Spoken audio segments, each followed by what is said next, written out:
Hispanics causing panic, but Eric's Mexican, so we're half. We're half Hispanic here. That's right. That's right. How are you, sir, man? Yeah, you gotta be real Latino. That's right. That's Okay. right. Okay. Teofimo Lopez Sr. joins us here. Thank you so much for coming on, man. We can't tell you how much we appreciate it. How are you tonight?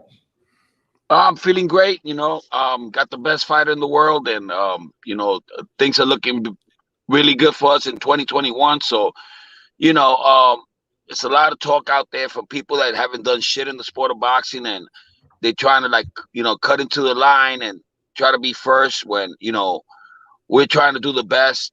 I mean, fought the best, we had great fights with Nakatani, Comey, Lomachenko. We climbed up the stairs, and a lot of these guys don't understand the reason why we do these things is just to get better, and we beat a guy that nobody thought we could beat, and it just made my son a better fighter.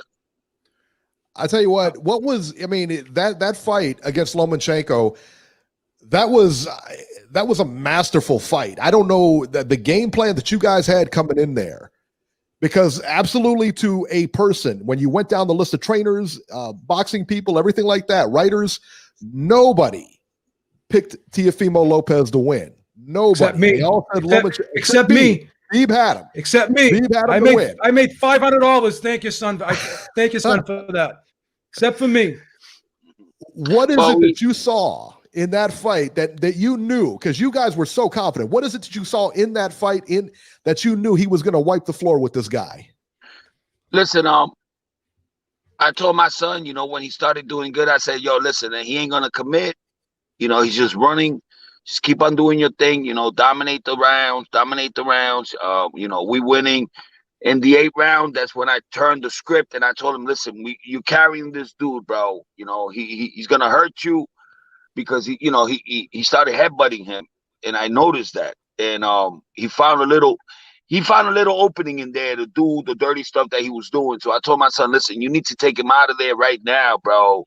This guy is coming. He's fighting dirty. He's desperate. He knows he lost already 8 rounds. There's no way for him to come back unless, the way he was playing it. He was playing it dirty. He was jumping in there. But he was only doing that shit for like about 10 seconds, on each round. I mean, that's the one I counted the most, was 10 seconds. But then he was doing things like for 5 seconds, 6 seconds on each round. What made the fight look like it was a close fight was, these people just putting up all the highlights on Loma. They never put my son there. Or what happened the other 2 minutes and 50 seconds that my son was going after him. They didn't show none of that. So, they try to make it look like my son was losing those rounds. But to me, he didn't lose those rounds. I mean, some people gave him the 8th round. Come on, you got to be crazy. You can't give Loma the 8th round. My son destroyed him in the last minutes of that round. So Loma didn't do enough to win a round. That's up to, that's what I think. I think that in the 11th round, he did win because he did it more often. So I gave him that round. I gave him the 11th round. That was his best round. That was his best round. Yeah, for you to say that my son, that it's ridiculous, the scorecards that lady had for 119, 109, listen, it's not ridiculous. You got to understand the boxing game. Whoever is dictating the fight, in a positive way is the winner. My son was chasing this dude the whole freaking fight. He didn't want to commit. He didn't want to fight. And when he did commit, he only committed for about 5, 6 seconds, 7 seconds. That's it. And then he will retreat. So they knew that he wasn't winning these rounds. I mean, the worst scorecard was, 8 rounds to 4. Where I don't know where they got those 4 rounds from. Because if you look at the fight, you sit down as a trainer that I am, and I know and I see things, and I'm not gonna, everybody's saying that, I'm saying this because he's my son. No, I see the fight, I see the rounds, and we lose a round, I say it. I think he lost the 11th round, and the only reason why he lost that round was because he was laying off. He was holding on to his, because you see, my son always holds like 20% of what he could do. That's him. I can't take that away from him. So he will never go crazy or go wild, knowing that he's going to run out of air or knowing that he could be in danger. So he holds that 20% on him. Thank God I brought it out on him on the 12th round, because I told him, what the fuck you doing, bro? We're going to lose this fight. They could rob us. And I told him, you got to give me everything. You got to let go of the tank. That's what I told him. You got to let go of the tank in this round. You got to let it go. This guy, this guy is just standing there trying to make it ugly for you. So just finish him. Get it done with. That's why he came out fresh in the 12th round. He looked like it was the first round. So, if he could have done that after the 8th, I think that nobody would have been talking shit about this fight because he would have been knocked out. He just decided to do it too late. Actually, my son thought that he was going into the 10th. When I told him, yo, you're in the 12th round, what the fuck you doing? You got to let go of your gas, bro. You got to let go of the tank, bro. Right now, you got to let go of it. And that's why he came out that strong. It's funny that Joe Testator and all these guys were saying that I was telling my son to take it easy. When you hear me in the fucking corner in the 12th round, screaming at him, don't stop. You know what I'm saying? Because we had him. And especially if it wasn't for that referee, because that referee was saving his ass the whole fucking fight, bro. That body shot he got I think it was the 11th, when he got hit with a body shot, that body shot hurt him. We could have stopped him there. It was legit. It was legit shot. It was a legal punch. It was a legal punch, but they were protecting this dude, man. They really wanted him to win. After the fight, it was like a funeral, bro, because nobody went to his press conference. Nobody from Top Rank went to his press conference. They didn't come up stage. Bob didn't even come up stage to congratulate him. I thought that shit was fucking disgusting. The way they did us. And and that's why I screamed at them before they announced the winner. I told everybody, yo, I don't want to hear shit about Lomachenko, Papachenko ever fucking again. I am the best trainer on the planet. And I screamed at them like that, because coming up to this fight, they didn't have us winning. I mean, even people Top Rank, they were playing the cards towards Loma, and these people work for us, so you can't have you can't choose a fighter when you're the same promoter. That's telling us that you really wanted us to lose. Even when I said that, Bob Arum stuck his middle finger at me, before they even announced the winner, because I knew we fucking beat this dude, bro. It was a blowout. That's why I carried my son and I picked him up because I knew we had to fight. My son was a little bit nervous because they fucked him in the Olympics. They fucked him in the amateurs, so he's used to that. So but that fight was something that they couldn't take from us. And I told my son, don't worry, we got this, bro. We got it. And that's why you see him backing up and hitting his chest, like saying, "There's no way you can't steal it from me." So that was a beautiful moment. We did something that nobody's ever gonna do in the sport of boxing. I don't see nobody breaking that record. Never, ever. A kid with only 16 fights, 23 years old, being undisputed, taking all those belts.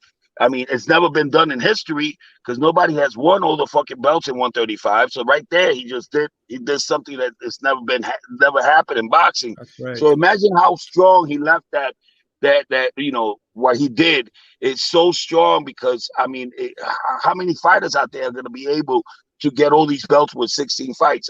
I see it impossible. This kid, and this is only the beginning. I mean, this kid's gonna do things that people don't understand. He adapts in there. These are the kinds of fighters that come every 25, 30 years. He adapts to the fighter. And there's, bro, we just beat a fucking guy that fought almost everybody in the planet. He knew every fucking style, and he couldn't figure out our fucking style. So that's why everybody's naming me, the trainer of the year, because if you see that fight, you see that we worked on it. We worked on taking all those angles away from him. So it was a masterful the way we just did it. It was so masterful because you could see Loma couldn't go to that corner. He couldn't go to that side. Pivot to the right. Pivot to the right. He couldn't pivot to the right. Yeah, we took that shit away from him. Your son was there. Your son was there before he could pivot to the right. He already beat him to the spot. The reason why Linares and all these guys wasn't able to beat him was because they didn't know how to take that away from him. We did that, and then we just made him an ordinary boxer. and we took it from there, you know. But we would never let him go to that side, you know. And we did different ways of doing it, but the best way was hitting him with a shot when he did that, so he could fucking say, wait a minute, every time I gonna step in there, he's gonna catch me. So that's why we stopped him from doing that. And he tried to figure it out by running, by moving, by running and moving. And Loma was thinking in there, you know, he just couldn't figure it out. And it was too late, you know, for him to catch up. I mean, we already had like nine rounds in the pocket. You know, I don't think that he won any round except the 11th, you know, and that's the way the judges, I mean, one of the judges saw it. And for Bob Arum to say that was a ridiculous scorecard, I mean, it's just telling you that they were with Loma. I mean, this fight was fixed for Loma to win. They really didn't give us any chance. They even did things that I'm not supposed to say, but they did things like in the contract and stuff that showed us that they thought that we was gonna lose. You know what I'm saying? You know, even the vice president. Even the president, the vice president, everybody from Top Rank thought we was gonna lose, bro. They didn't even go over there. I haven't even seen these dudes, bro. Like they didn't give us shit. You know, we won and that's it. You know? Nobody from Top Rank after the fight, like nobody came and congratulated you and said the No, vibe was just. You know what your son told me? Believe it. I called your son. I called your son a couple of days after the fight. You know what your son told me? He made me laugh my ass off. He said he was walking back to the locker room. And all the people that worked at Top Rank, they had their heads down like this as he was walking past them. Yeah, because I was saying it all week. I was saying it all week. You know, I think because you were talking about it so much that you almost embarrassed them at that point. But I want to ask you a quick question. Yeah, I want to ask you a quick question about X's and O's here, because I know you talked about the pivot to the right, but one thing when he pivots to the right, that's obviously his escape route. You know what I'm saying? But one thing I noticed. No, that's why he sets up to come and win you by points, because then he steps in and throws all those punches at you. But this is what I'm gonna say. This is what I see, and you tell me if I'm right or wrong. You're the coach. Everyone talks about how he moves from side to side, but what I noticed, and when I talked about this, you know, before the fight, months before the fight, he'll stop in the middle and attack. He doesn't attack from the angle. He goes side to side, then he stops in the middle, and then he goes straight. When he attacks, he goes straight in. That's how Linares hit him with the right hand. He goes straight in. I noticed when he attacks. Yeah, but he creates what he does. He creates a moment for himself by stepping to that side, because when he creates that moment, you don't know where he's at. Yeah, you don't know where he's at. He makes you have to reset. He makes you have to reset. There you go. That's what it is. Then you got to reset. By the time you reset, I can talk X's. I can talk X's and O's with Papa. He knows the game. He knows the game. And that's why I told my son, once we stop that shit, bro, he can't do nothing. You know, and we got him. And nobody's gonna be able to do that. Nobody. Well, I'll tell you why. I'll tell you why. I mean, I'll tell you why. If you look at the Linares fight, Linares was doing it. But Linares was doing it wrong, because Linares was locked up. He was locked up like this. So when you turn, you're gonna be in the same position. You're not gonna create no distance from Loma doing that. So that's why when Linares turned to the side, Loma was hitting him because he's right there to get hit. Yeah. You know, there's a different way to do it. I'm not gonna say it, you know, because that's something that I have inside, that I know what I gotta do on, and I worked on my son on that. And everybody, I mean, if you look at the fight and you try to figure it out, I mean, your fighter could probably do it, but you got to be born to do this shit. No, but there's something. There's one thing your son has, and I'm sure you know this. Everyone talks about speed. They talk about timing. Speed's natural. It's gifted. Timing it's kind of remembering what the opponent's going to do and getting ahead of him before he does it. Your son has one thing, and I said this, and I broke the fight down, and everyone. I was insulted because I picked your son, and this was kind of like a victory for me too, because I was making videos months before this fight. People were laughing at me, calling me names, saying I was an idiot. One thing your son has that cannot be recreated. He has gifted reaction time. Reaction time is when you're driving a car, someone stops short in front of you, boom. You're like, not everyone can do that at the same time.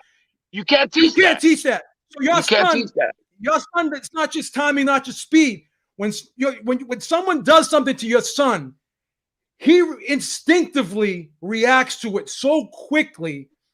And I saw that. I would see him. It's not like even if he's studying a guy, if a guy does something that he's not expecting, his reaction time is so quick that he can adapt to it quickly because of his reaction time. That's all. Yeah. That's all brain. That's Yeah. the brain being in tune with the fast twitch muscle fibers of the body. Yeah. I don't want to That's hear what it is. nobody. Yeah, and I don't want to hear nobody saying that a coach could teach you that, because it's No, you unteachable. can't. You gotta Can't have. teach that. I can't make another Teofimo Lopez because Senior, he has. you You put that game plan in place, but let me say this, and I'm sure you know this. There's probably only a handful of, probably maybe 2 fighters, 3 fighters in the world that could have. You have to have the fighter to be able to implement that game plan. You know what I'm saying? Like, you talk about father-son relationships. You got you and your son. You got Danny Garcia and his father. You got Sean Porter. And I just think that, and you tell me if I'm wrong, a lot of people say, well, why don't you train other fighters? Why doesn't, Garcia train other fighters? Why doesn't Porter's dad train other fighters? I don't think that you could reproduce that same chemistry that you have with your son. I don't think they can reproduce that same chemistry that they have with their sons with another fighter. Am I off base there? Am I wrong? No, but I can make him better. You can make someone better. Because I got more ideas that. Yeah, you can make anyone better, but I'm saying you can't do. It would be much harder, in my opinion. You tell me if I'm wrong. Of course. I don't want to put words in your mouth. Of course, I know my son. I know my son. I've been with my son. Yeah, there's just a bond that you and your son have. There's a bond that they have with their sons that it can't be duplicated with someone else. You know what I'm saying? In my opinion, you tell me if I'm wrong. Yeah, no, you're right. And the thing is that a lot of these accolades that my son has is because he was born with them. Is gifted, and I use them to my advantage because it makes my fight easier. Listen, as soon as my son goes in there, he's thinking. And the worst fighter you could have in a fight is a thinker, because when you have a thinker, they know the movements, they know what you're doing. These are the fighters everybody's scared of. These are the fighters that everybody's scared of. Fighters that think in the ring. You got a lot of fighters, and I don't want to name names, but a lot of these coaches just teach you combinations, bro, and you just going in there and throwing combos whenever you feel like it. And so that's why the fight doesn't look that good. Because they're just going in there and throwing punches. They got no art, no form of understanding where to step to when somebody's in front of you, what to do. So, all those things are very important. Like there's a thing that I do with my son. It's called the pyramid. And I do that with him all the time. Where we could touch the fighter and we could be in the pocket, but not be in the pocket. And that's very dangerous in boxing. That's why we're doing what we're doing so early, because he knows that. And we just so much advanced in the way I'm teaching him things. I'm trying to teach him something that is almost impossible to teach because it's perfection. And he's probably at a 40% right now, of the shit that I want him to learn, because there's a lot of things that he does in that ring, especially when he let Loma hit him like that. I don't like that. He could have double step back and moved to the side and stop all that shit. Because everything's about angles. And if somebody's shooting at you and you backing up, you can't keep on going backwards. And I noticed that Loma figured that out. And I was telling him, bro, stop stepping back, step to the side when he comes in forward. You stop all that shit. But those are little things that we have to work on. And that's why Loma got a little bit of good, a little bit of something good. But he only did it for like 10 seconds the most. I mean, you sit down and count it. You could count it. 1, 2, 3, and you see him hitting myself for like 10 seconds. That was the most. Then the other ones were like 5 or 6. So you know that I was watching the fight. And I've seen the fight a couple of times. I've seen it for like 5 times or more. And I noticed that, and the only reason why I watched tape, even though I know we won, is because I want to see and I want to capitalize on the mistakes he made, because I want him to be perfect when he goes in there. It's going to be less punishment for him. He should have never received those headbutts that he received. I mean, you saw his eyes after the fight, man. They were all, his eyebrows were all pumped up. That's for headbutts. Those are headbutts, and he was doing it, and you could see how dirty he was trying to do it, because he was stepping in first with his hand. He knew that, he was going to get his way in. That was frustration. Yeah. It was, there you go. He was frustrated. And I told my son, He was he's gonna cut you, frustrated. bro. He's gonna cut you. I told him in the ninth round, and it happened. Because I know that's what he was doing. In the 12th round, that's when I couldn't take it no more, and I was gonna choke him. I said, you gotta take this dude out now, bro. Like, it's enough. But he thought he was going to the 10th round. So, that's the way he is. So I gotta fix that too. I gotta let him know about the rounds. I think I was telling him the rounds, but I don't know why he thought he was going into the 10th. And he goes, Dad, isn't this the 10th? And I said, no. I said, bro, this is the last round. You gotta go in there, let go of the tank, bro, please. Yeah, and he did. But he was in his zone. He was in his zone. The fight probably was just flying by because he was in his He zone. doesn't know anything. He's just so He's in his zone, bro. And that's why I told He was everybody like the this. public is not gonna matter. Yeah. Hey, what was your reaction?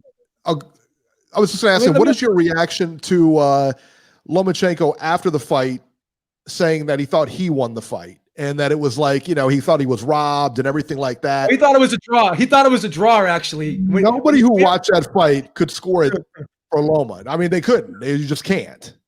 The only way you could score for him is if you wanted to, and people want to talk about the 119. You talk about the 119, 109. 114, 114 is worse than 119, 109. Because then the right man wouldn't have won. The right man wouldn't have won. Those are haters. Those are haters. Those are guys that they've done good in the sport of boxing, and they don't want nobody else to break their record, so they don't want nobody else being better than them. And that does exist in boxing, especially with all these boxing commentators you got going on now. They don't want to see this kid like, oh my God, this kid is doing things that we never done. How can he be greiter than us? That's the type of shit they fucking put in their heads. Yeah, go ahead. What it all boils down to is, when you looked at the media, they all picked Lomachenko. So when they were wrong, they just didn't want to admit they were wrong. They were just embarrassed. But that helps us. That helps us. It does. Yeah, it adds more credibility to the win. But let me just say this, because everyone, your son had some injuries going into this fight. He had the foot. Now, he had a broken. He fought with a broken toe. Broken foot, torn ligaments, right? How long did he have that injury? And why is it so much emphasis being put on Lomachenko's injury and no one's really talking about that injury? Because if I'm a fighter and you tell me what would I rather have, a bum shoulder or a bum foot, I'd rather have the bum shoulder because I could punch with the other arm. If I have a bad foot, I'm standing on my foot the whole fight. You know what I'm saying? Yeah. So talk about that injury and how serious that injury was, and how much of an effect, if any, that had on the fight. Because without that injury, I mean, he would have even been better, in my opinion. Am I wrong? Yeah, we tried. He was going into the fight, and he told me, Dad, man, I can't walk on it. It hurts a lot. And I said, no, once you get warmed up, it's gonna be okay, man. Just because we didn't know it was broken. We thought it was just an injury.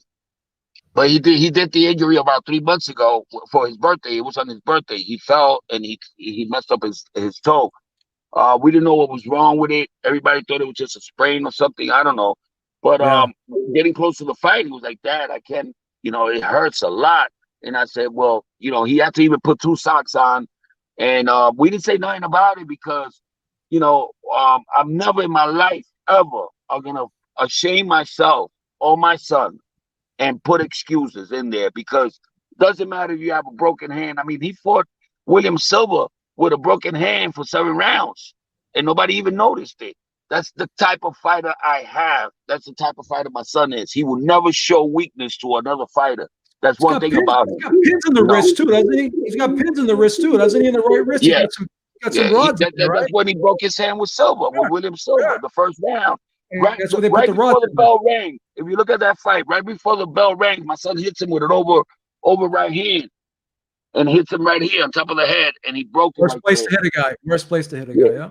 And he told me in the corner, he was like, he didn't tell me nothing. I was like, the second round, because he went to the second round without telling me nothing. In the second round, I'm like, what the fuck is wrong with you, bro? You're not using your right hand. Are you all right? He goes, yeah, Dad, I think I broke it. I'm like, fuck that shit. You didn't break nothing, bro. Go in there and fuck this dude up. You know what I'm saying? Because I gotta keep him motivated. You know, I Yeah. can't go back and go, oh my God, for real? Are you right? No, I said, fuck it, you got nothing, bro. Just go in there and do your thing. And I motivated him to do that fight. And he did it so beautiful that the people didn't even know he had a broken hand. I mean, the bone was sticking out of his fucking skin. You know, he fought like that. You know, Wow. he fought with a cut eye that he didn't even touch. You remember that fight too, when he got cut. And he didn't even touch it. He's smiling at the camera with all his blood coming down his face. You know, people don't understand who they're messing with, man. This kid is a monster, a monster. He will never show you that he's hurt or anything like that, because he says, Dad, why would I know? Why would I want them to think that I'm hurt? So that, my fight's gonna get worse. So I'm never gonna let them know that. Because I told him after the fight, I said, wasn't that shit bothering you, bro? Because you didn't even touch your eye. He goes, of course it was bothering me, but I was not going to let these people know that I was hurt, and we won the fight like that. And it takes a real boxing, a real person to do something like that. A lot of people, even what you call it, all the great fighters, a lot of them got cut in the eye and they were like just touching it, and, they didn't want to continue fighting. It was impossible. That's not my It's son. impossible to not do it. Yeah, it's hard to not do it. Yeah. My son, you can break his arms inside that fight. He's going to keep on going. And that's what's so dangerous about him. And he knows he's better than everybody else. That makes him more dangerous. And he has no fear. I told him, yo, fucking stop lying to me, bro. You got to be a little bit, with a little bit of fear or something, because I used to fight and I used to be scared to death before going to that ring. And it takes a lot to go to that ring. And he tells me, no, Dad, I'm just excited to fucking put up a performance. That's what I feel.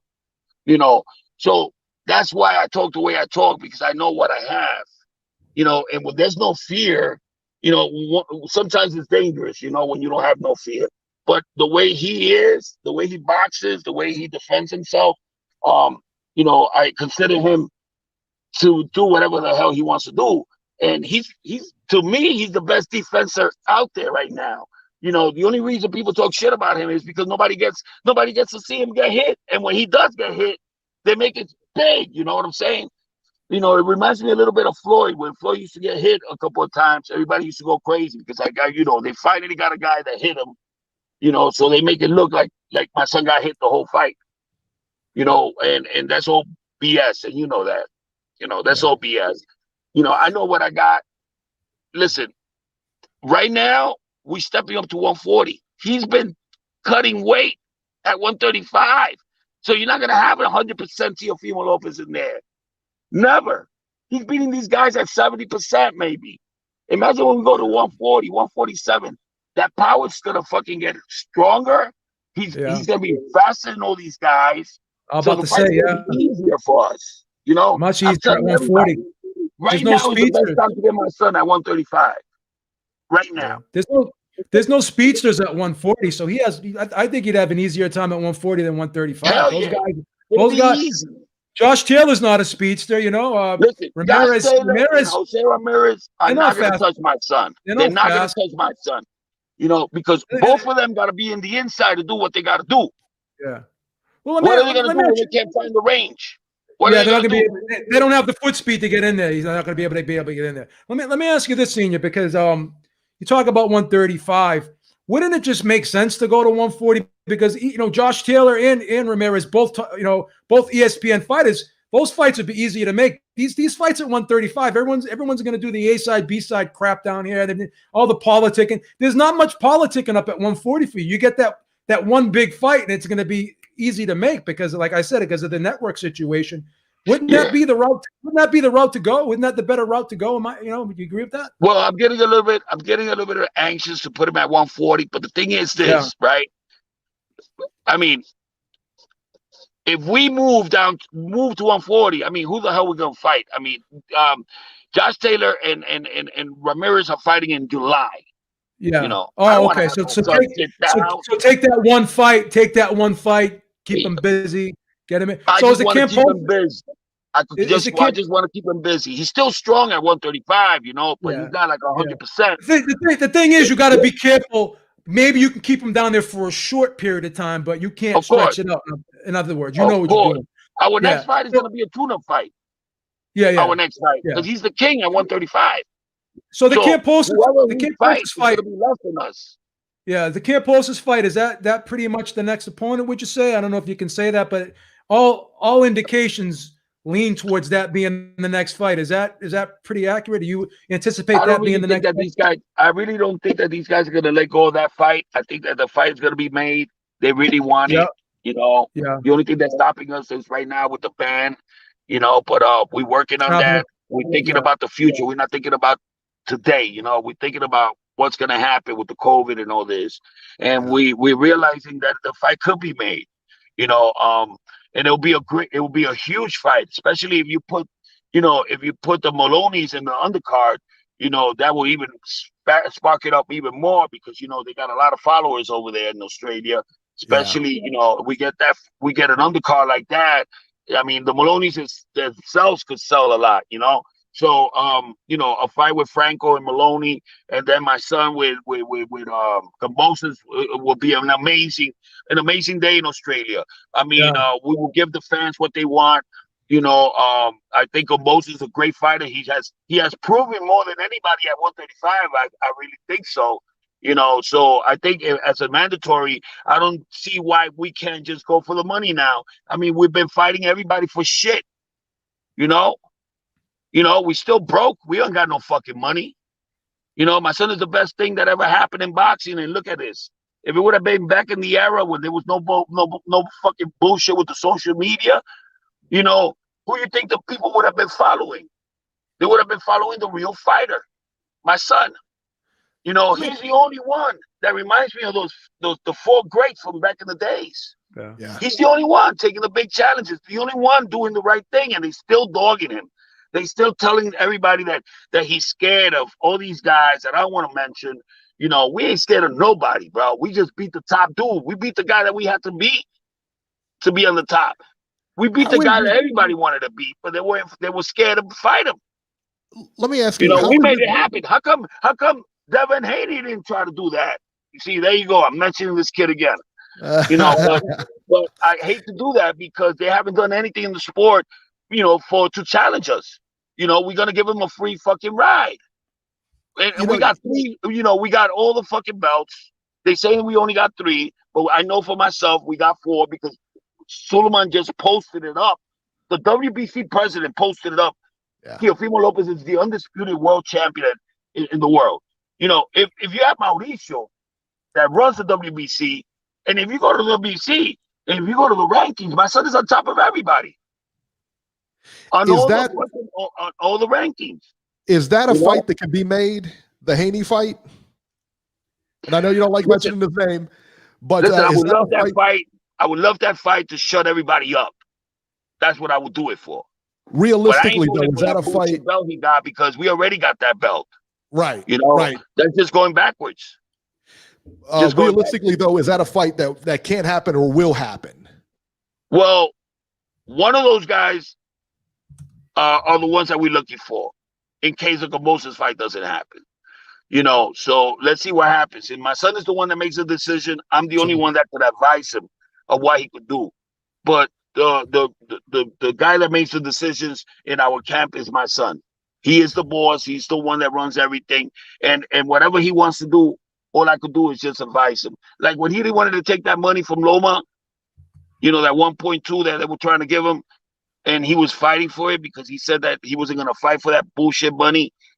Because we was offered like almost $3 million a fight when we was going to fight him on May 30th. So, to take $2 million away from us is like fucking a lot, man. I could have got fucking 5-6 houses with that shit, and we ended up fighting for nothing.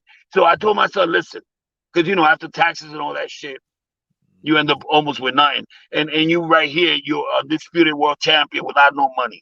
So, I told my son, let's get the belts. If not, this guy's going to get away from us. And if he gets away from us, your whole career is going to be harder. Okay. So how much input do you guys have as far as like with Top Rank and everything like that? Because they have to make the fight too, I guess. If you have different promoters involved, how much input do you guys really have? And can fights be made? Okay, remember this is a different kind of fighter now. we brought in 4.2 million viewers. That was only on the ESPN platform. You know, that hasn't been done, especially a young dude like him. You know, and then you got Floyd over there talking fucking shit that this guy Tank is the A side, bro. When did Tank do 4.2 million viewers? When? Well, this is the being problem. A pay-per-view don't mean you're fucking a pay-per-view star, bro. If you only make 200,000 buys. That's what I was about to say. You know, if I'm a fighter, I want to go on regular ESPN. I want to go on Fox. I don't want to go on pay-per-view unless I know it's a mega fight. Unless the fight's a built-up mega unit, like a Fury Joshua, of course that's a pay-per-view fight. But, you know, these other guys who aren't doing the numbers on pay-per-view, why would they not want to go on regular ESPN? Why would they not want to go on regular Fox? Because that's going to get you to that pay-per-view, because you got to get the eyes on you first, then the pay-per-view comes later. They put these guys on pay-per-view too quick, and, you know, I don't think it was a great thing to do. That dude, and I don't know if it's even true, but that dude made 200,000 buys, bro. Yes. I told Bob. Yes. I told Bob. That's what I'm saying. That's what I'm saying. Yo, and you can't blame COVID. You can't blame COVID over that. You can't. No. Because if somebody wants to see a fucking fight, they got $80 in their pocket, bro. Listen, I don't give a fuck. Or 90. Mike Tyson, Roy Jones did a 1.5 million. So if they can do 1.5 million, these guys should be able to do it. So pay-per-view, this whole bullshit about pay-per-view being dead is not dead. Is it? You got to put the right fight on pay-per-view. That's what it is. There you go. And the only reason why, and you know the only reason why they got that this dude Tank got 200,000 views was because the Mexicans. He fought Leo Santa Cruz. Sure. And all those followers were the ones that turned on that shit, man. They don't care about this kid, bro. This kid is only known in Baltimore, man. Come on, please. You know, they always got to have his fights over there. You know, my son can fight in any platform in the world, and that shit gets filled up. You know, he was doing it when he was doing that shit in the 6th, 7th, 8th fight. We were stacking up the Madison Square Garden, bro. Yeah. My son is 6-0 with 6 knockouts in the Madison Square Garden. You know, everybody packs up to go see him. And when I found out when he fought Magdaleno, and I'm walking in, and you see everybody in the stand standing up, waiting for him to come in. So that's how I know those are my fucking people. Right. They're not here for Crawford. They're here for my son. You know, and that's when I knew that we already had popped the cherry, and my son was already on top of the game. I mean, this kid's gonna be bigger than anything that happened in boxing. I'm telling you. You know, the way I train him is special. It's nothing that you have ever seen, because I'm not trying to put myself up in a besticle or whatever it is. I'm just trying to explain to the people what my knowledge is. You know, I use your aggressiveness for my benefit. I love aggressive fighters because that's the way we beat them. You know, and I told my son how to fight like that. Man, my son be beating up welterweights in sparring. You know, I don't want to mention names, but that's how I know my son is going to carry himself good when he goes up on weight. What do you think about these other guys? I want to beat them before somebody beats them, because that's what I want. You know, every time they fight, I want them to win, because I want my son to beat them. I don't want nobody else beating them. Yeah. You know, but I don't see them going above 140. I don't see them. They don't got the punch. They don't got the power to get to that level. There's definitely a cap on those fighters. You know, and they're already 22 or 23. You know, it's not like it's gonna fucking come out of unless you fucking shoot up or do something. You know, unless you do drugs, you're gonna be able to carry that power over. But as of right now, all those guys are in trouble, bro. Those guys are in trouble. Well, you know, I give it not even 2 years when you're gonna see a lot of these dudes are gonna be knocked out. You know, they're gonna be out of the fucking equation. Could do I want that to happen? No, because those are my fucking fighters. Those are the guys that are gonna make me the millions. I want to fight the Garcias. I want to fight the Tank Davises. I want to fight the Devin Haney's. But you know, I can't control that. Sooner or later, they're gonna fight each other, and one of them is gonna lose. And then my son's gonna keep on moving. You know, he's the only kid that's doing it. Nobody else is doing what he's doing. You know, and they think that because we beat Lomachenko, we made it look good, we made it look easy. They think they're gonna be able to do that to Lomachenko. Never, brother. Never. I guarantee you. That's why I'm gonna make my money too, because I'm gonna bet on every fight Loma does from now on. And Loma's gonna win every fight from here on, and I guarantee you that. They're not gonna be able to, control the speed. They're not gonna be able to control the power because Loma does hit. You know, people think that he doesn't hit. He does. You know, a combination of punches. And if you're not able to freaking stop that, you're in trouble. You know, because Loma's not gonna get tired. He's gonna keep on coming at you. So what I'm trying to tell everybody right now, how come nobody's calling Lomachenko? How come nobody's calling Kome? How come nobody's calling Nakatani? Show me something, bro. You know? Yeah. They're not doing it. They want to skip the line. They want to go first so they can make their $2-3 million and be happy. You know, because one loss is not going to categorize you. You still can keep on fighting. So that's the way they look at it.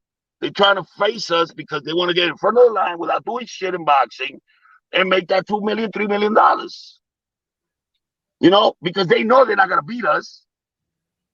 They have to know that. You know, listen, all these fighters talking like, oh, we want to fight this guy, we want to fight this guy. How come they're not doing it? How come we doing it? How come we making the fight happen? Because we're going for legacy. You know, my son's gonna be the first person. He already did shit. He did something big already, but we're gonna do bigger. We're gonna win all the titles at 140, back to back. Well, this last fight was definitely a legacy fight without question. And I'm gonna have to hire fucking people just to carry the belts, bro. You know what I'm saying? Shit. That's the only thing I don't like, because they're not gonna hire more people to carry the fucking belts. You know, we're gonna have like fucking 10 or 15 of them before this year's over. Let me ask you, and everything I predict becomes a reality. You know, I predicted the fight. I can't question that, man. It really does. I mean, how many people predict you being a world champion in 15 fights when you're on your 6th fight or 4th fight, and then predicting that we was gonna get rid of Loma in the 16th fight? You know, and taking all the belts. I said that. That was almost like God gave it to me, bro, because with the fucking Devin Haney situation, I thought we lost it. I thought we lost the fucking belt. You know, and I was angry. And I was angry at God. And I was like asking him, why you fucking put me through this shit, and now you're going to take it away from him? And you know what he did? He said, I'm going to shut you up. And he gave me everything. You know, that's somebody that's with God, man. My son is God gifted. You know, he came here for a purpose, and I'm going to find out soon what it is. You know, but there's no man in the planet right now that could beat him. I will fight Manny Pacquiao right now. You know, right now, if they gave me that fight. You know. Let me ask you this real quick, because you seem like you get a lot of fuel from these haters. It reminds me of Bernard Hopkins.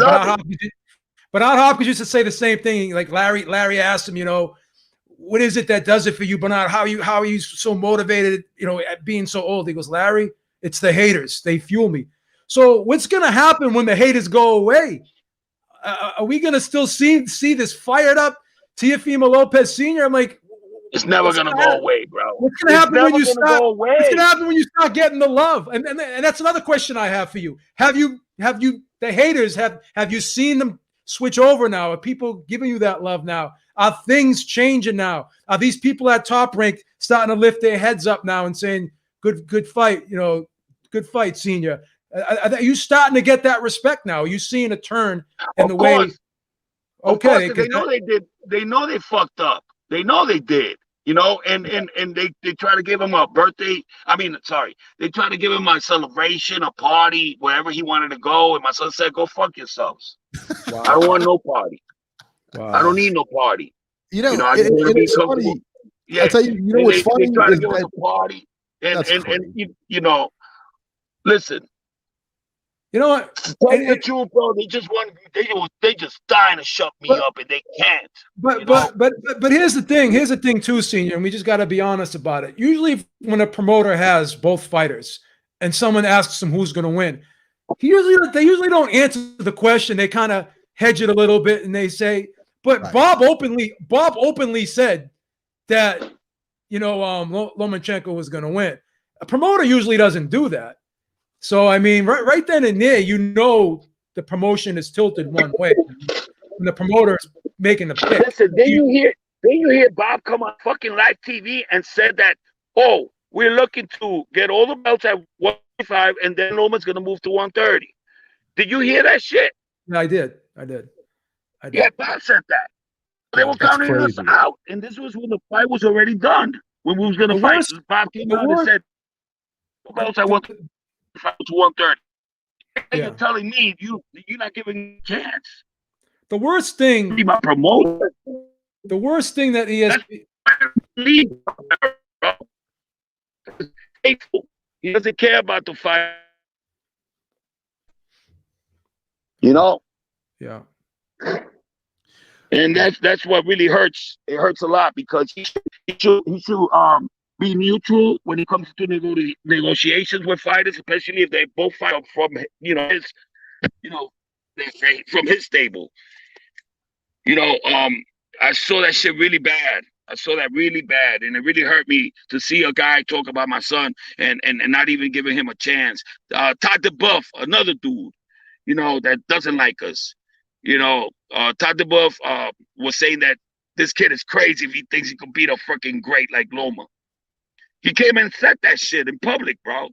So right there, the top two dudes, because those are the top two dudes, Todd DeBuff and Bob Arum. They both said my son didn't have a chance. So we screwed up their plans. I don't know what plans they had. So when you do that, people stop, they stop liking you. Even when you're part of their family, which is crazy.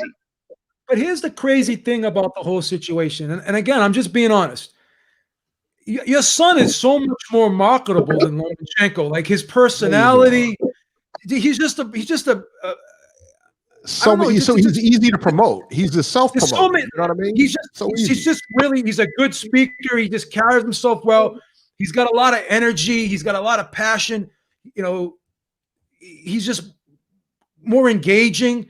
I don't understand. And he's younger, and Loma's, getting older or whatever. Why would they not want a passing of the torch to your son? It seems like he would be the future. That's what I never got. I hear them talking about Lomachenko before the fight, saying, "Oh, well, he's got a higher power punch connect ratio than the great Roberto Duran." Like they were gassing this guy up like crazy. And I'm not saying I'm not shitting on Lomachenko at all, but they were gassing him up to no end, making comparisons to Roberto Duran, who had 119 fights. This guy only had 15 fights, and they're trying to compare the power punch percentage. That's like a guy who gets up 10 times and is batting 1,000 versus a guy who gets up 300 times and is batting 300. You can't make a comparison like that, So it was just crazy.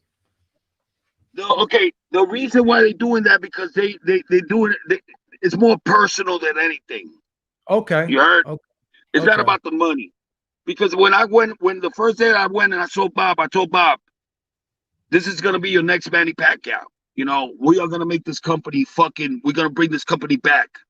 I told that. Those were the words I told him. He started laughing because he never thought about anything about my son.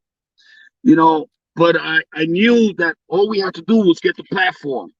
And to get that platform and for my son to be looked at, we had to sign with a major company, and that's why I went with Top Rank. I mean, a lot of people wanted my son. We had JC, we had Lou Davella, we had a lot of people that was offering money. Top Rank offered us the more money, and they didn't.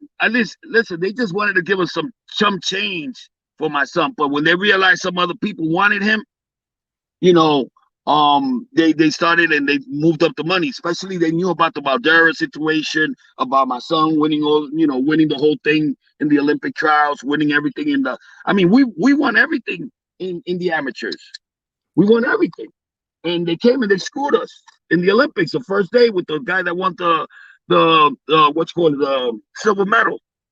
That French dude, we beat that dude every round. Yeah. And they gave it to him. You know what? I told my son, don't worry about it because this is going to make us stronger. We got to break through all these walls. That's when I started watching a lot of videos on Mike Tyson, on all these heavyweights, Lennox Lewis, all these guys, and I started watching them because I realized to myself that if the only way that we was gonna do this was by knocking people out. You know, my son was never a puncher in the amateurs. He was always a boxer. He was the best boxer there too. You know, the way he moved and everything. And that's why I told everybody, you guys are gonna be so fucking. That's what you do in history. When you want to do something good, you do what people think you cannot do. And that's what we did. We outboxed the boxer. We outboxed the boxer. So the awards are even better because, bro, I got my revenge over the Olympics because I feel like I won those 2 gold medals that Loma won. You know, I feel like we won those 2 gold medals. We beat one of the best amateur fighters in the planet. You know, considered unbeatable. And we did that. And we caught him at his prime. We didn't catch him old. That's why I wanted this fight now, because there was no excuses. He went in there, he said he was perfect.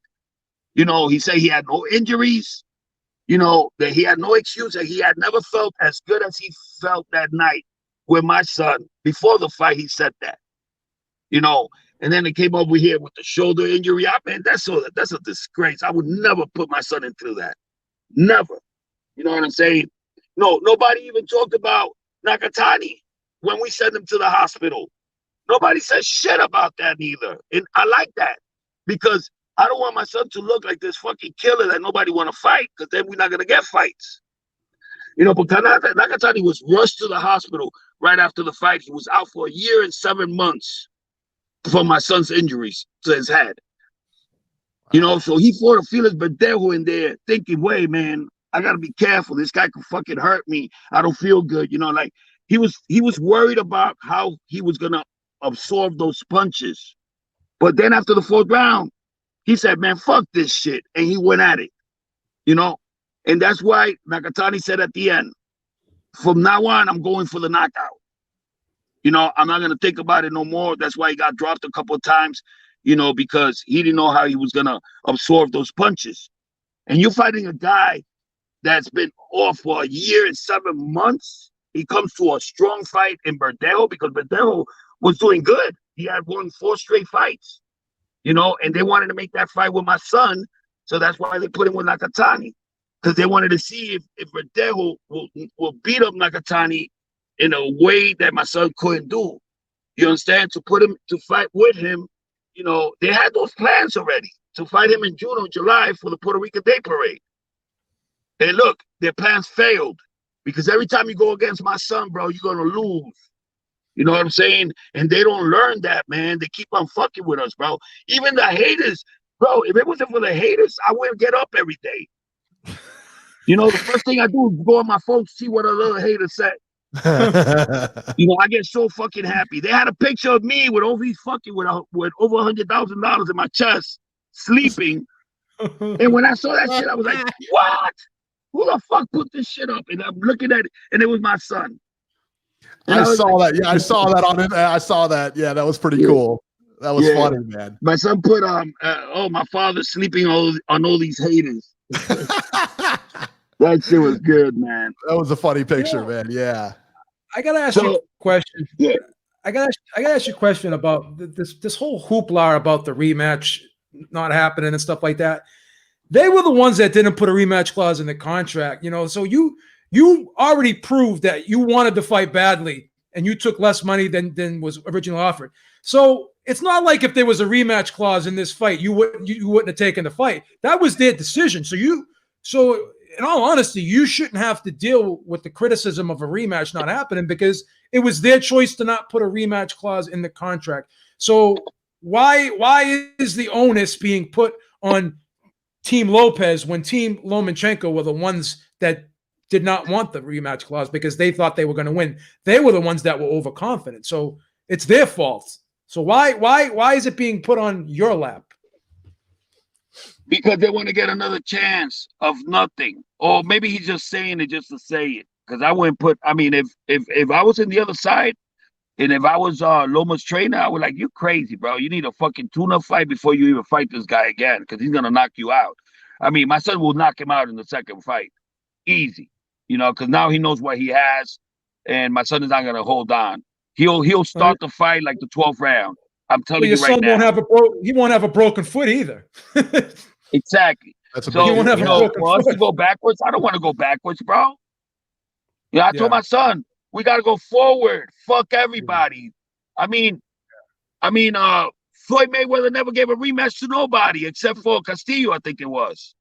And Maidana, Castillo and Maidana. That's it. And Maidana, okay. Well, he yeah. hardly gave a rematch to No. anybody. I mean, and that No, was you're because right. he didn't beat him.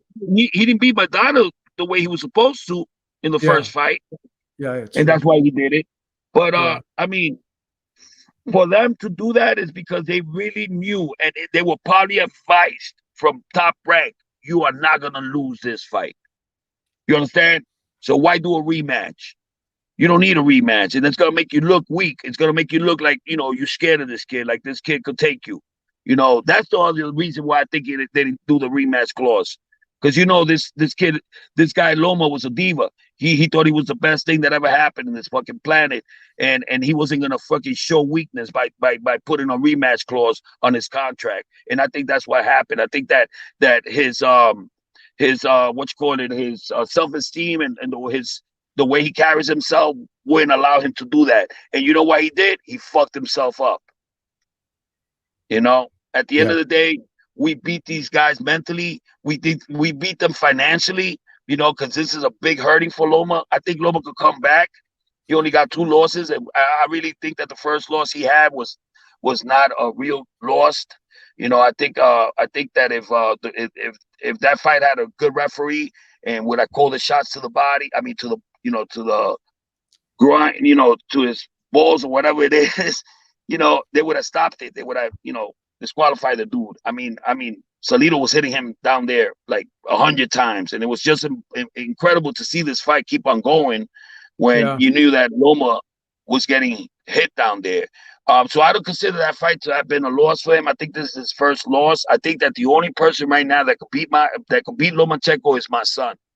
I think if Loma just gathers himself up, because he has a lot of issues, man. He has a lot of mental issues, and I know that.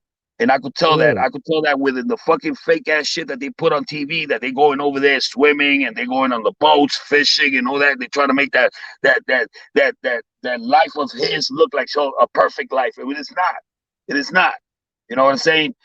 Because his father's just like me. We want our kids to be the best in the planet. So we got to be strict sometimes. But I mean, for them to show that shit and them playing ball, playing volleyball and all that shit, and then they have us, me and my son, looking like we fighting, like we're not getting along. You guys didn't see that shit? Yeah, that was. I mean, yeah, that was part of like the pre-fight and stuff like that, like all the pre-fight hype and stuff like that. I did notice that. Yes. They wanted to show like a rift there. Yeah. It was called But Sweat, Tears, and what was it called? Sweat and Tears? Yeah. It was like one of their that, shows they had. Well, they put it on, I think, But ESPN. they made us look like this. No, they made us look like Hispanic rats from the fucking gutter, Like, we don't have this thing. We don't go out. We don't go on boats. We don't do this. So they made us look like we were gonna lose no matter what, because we wasn't real. We wasn't there. Minded. But you know what? They didn't expect. I got into Loma's head, bro. All I had to do is get in his head. And I'm gonna do that to all these fucking fighters. I gotta get into their heads because they know who they're gonna face, and I make them sure to know who they're facing. They're facing a real one. And when you hear that from a confident man like me, God gives it to me, bro. I put it out there in the universe, bro, and it happens. I got that power. And I got into his head. Even in the press conference the night before the fight. Joe Tessitore goes up to this other dude. I don't want to mention names, from a top dude from Top Rank, and he goes, "You want to do it?" And the guy goes, "No." Right away, I got up because I knew what they were talking about. They were talking about you want them to face off the night before the fight, and they said no. And I got up and I said, "Man, it doesn't even matter." I go like that if they don't do the face off, because we already got that punk, and you guys are trying to protect this dude. I'm already in his head, so we don't need to face off. I screamed at them like that. and I walked away. That's why they don't like me. That whole staff for a whole week that I was there, I felt like the whole staff, from what? I saw them looking at me like, oh, thank God, sooner or later, bro, we ain't gonna hear your mouth no more. We're so happy. They were all happy. They thought that this was the day that my son was gonna get crushed and they were gonna hear from us no more. But guess what? It didn't happen. And you know what? And it's better for the company because the company's gonna make more money with us now. You understand? It's a mega fight over there in Australia, man. We could get close to $10 million for that fight. And that's the only reason why I told Eddie Hearn the other day, bro, if you give us 10 million, we'll fight Devin. Because we're not going to stop fighting in Australia. They got a big stadium. People where they got a huge stadium out there. More people are going to see us to go fight a guy that hasn't done nothing in the sport of boxing. Are you crazy? So nobody can tell me we cherry picking, bro. Kambosos is mandatory. We're going to fight him.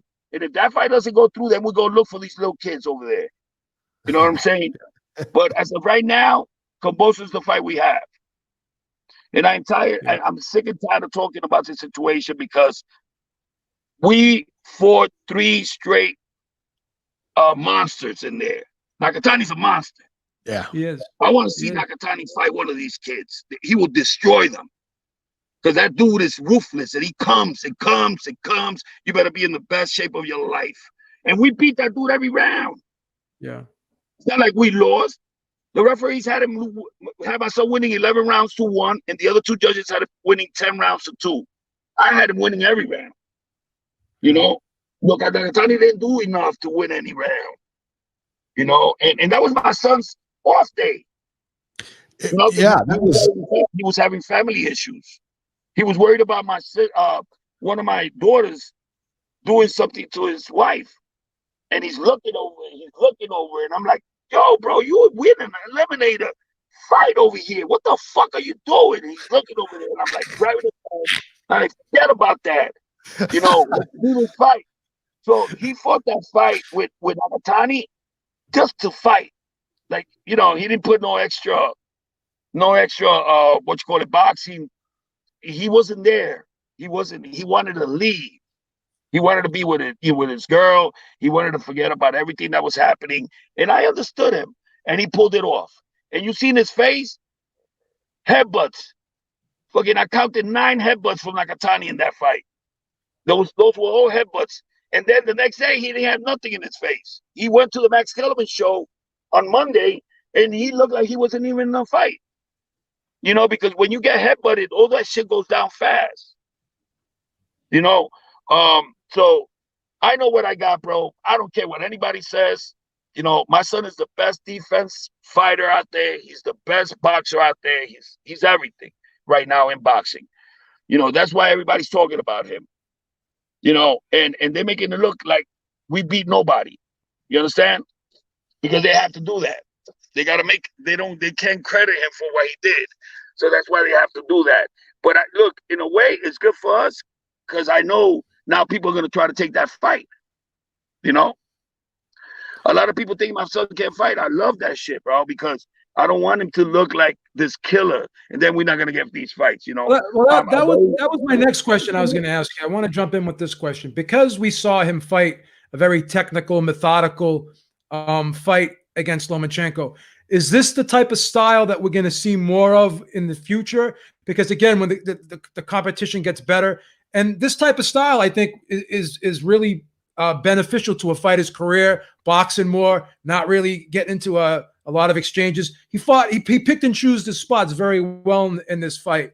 And it was a good technical performance. Is this what we're going to see more of? Are we going to see less of that kind of knockout in 2 rounds type fight? Or are we going to see more boxing from Teofimo moving forward? Well, listen, he could have done what he always does and not. I called the fight 6 rounds. I said that we was going to knock this dude out in 6 rounds. He didn't give us the chance to do that. It's not easy when the other guy doesn't comply.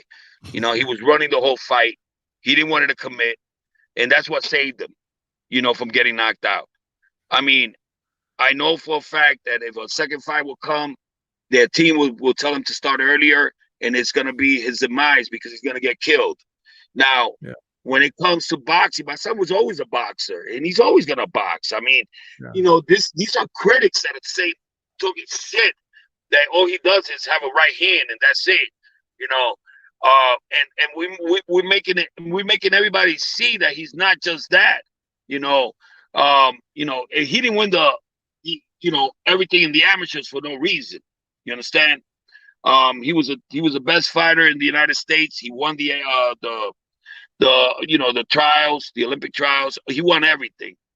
So when we go in there, we trying to eliminate guys. But if we got to box them because they're that good and they're moving away from us, then the rounds are going to go. So we're going to box more. You understand? I got you. Hello?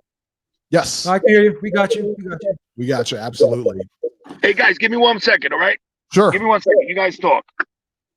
All right. So, yeah.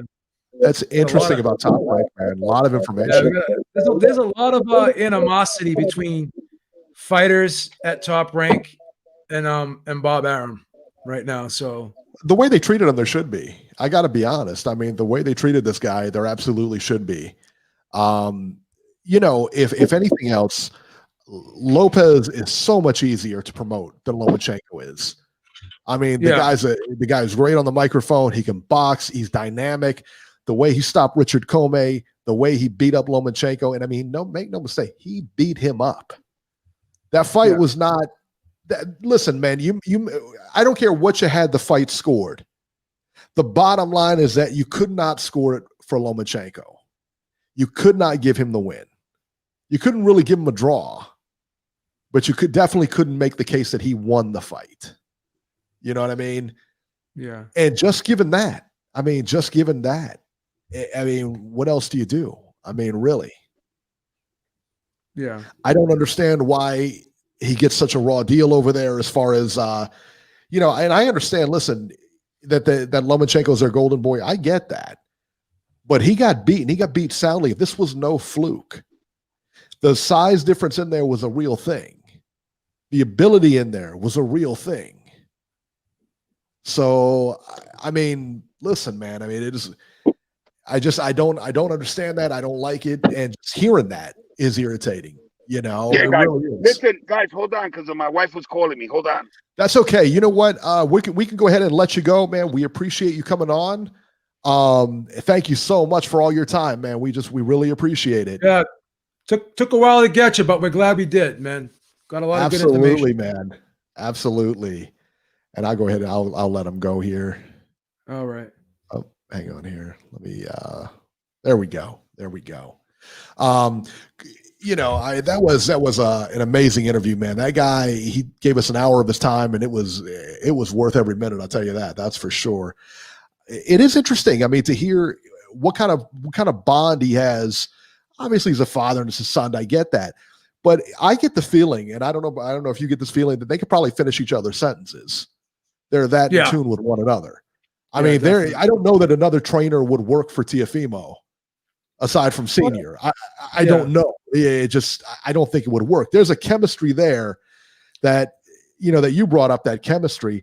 There's a chemistry there that just can't be, reduplicated. It can't be duplicated. Recreated or duplicated. I don't think reduplicated is a word.